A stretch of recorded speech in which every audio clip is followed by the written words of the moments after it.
Lamentation, the Mourning of Christ, is widely considered to be one of Giotto's true masterpieces, despite being just one section of a much larger project.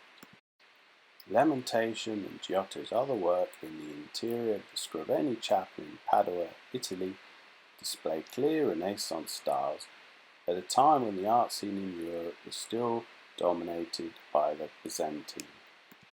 The Mourning of Christ is a scene found throughout Renaissance art from a time when religion was particularly involved in all sections of society. The Bible tells followers of how Christ was mourned after being taken from the cross. This is an emotional scene where the Son of God is discovered. It's perhaps one of the most powerful scenes in all religious scripture. Many notable artists have devoted entire series of work to the life of Christ, creating a biography of his life through individual chapters of the Bible, delivered individually across a number of artworks, be it frescoes, carved blocks, or drawings.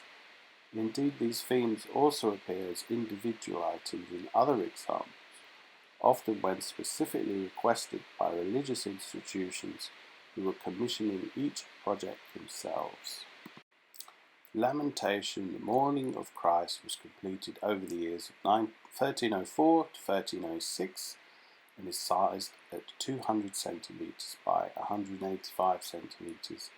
Its format would have been restricted by the overall project within the chapel itself in Padua, but Giotto would have had plenty of time to plan accordingly.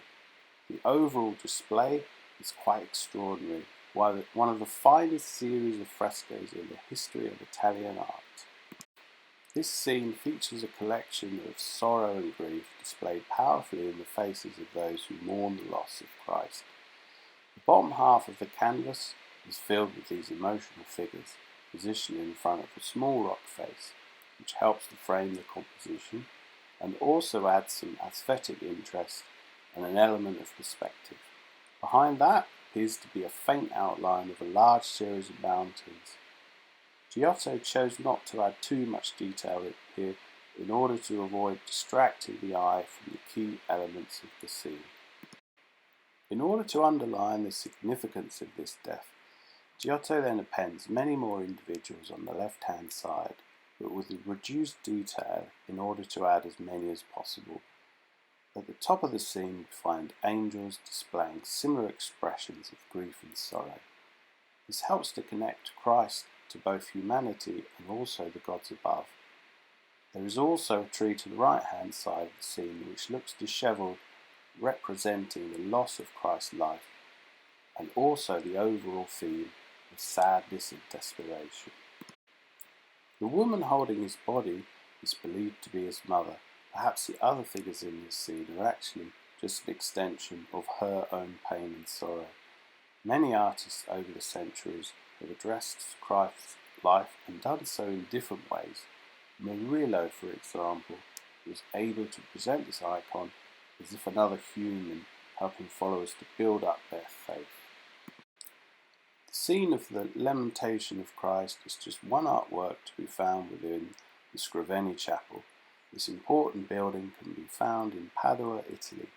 It is not too far from Venice, which has placed it on the tourist map for many international art fans who are able to fit it in quite easily as part of a wider tour of the country. The Lamentation of Christ specifically sits on the lower tier of the north wall, but most visitors will have a far more general interest in the series of artworks that Giotto produced here. Just within this section of the wall, for example, you will find other beautiful artworks such as the Ascent to Calvary, Crucifixion, the Resurrection of Jesus, Ascension and Pentecost. The chapel itself was announced as an official UNESCO World Heritage Site as recently as 2021, and this was predominantly due to the fresco cycle created by Giotto.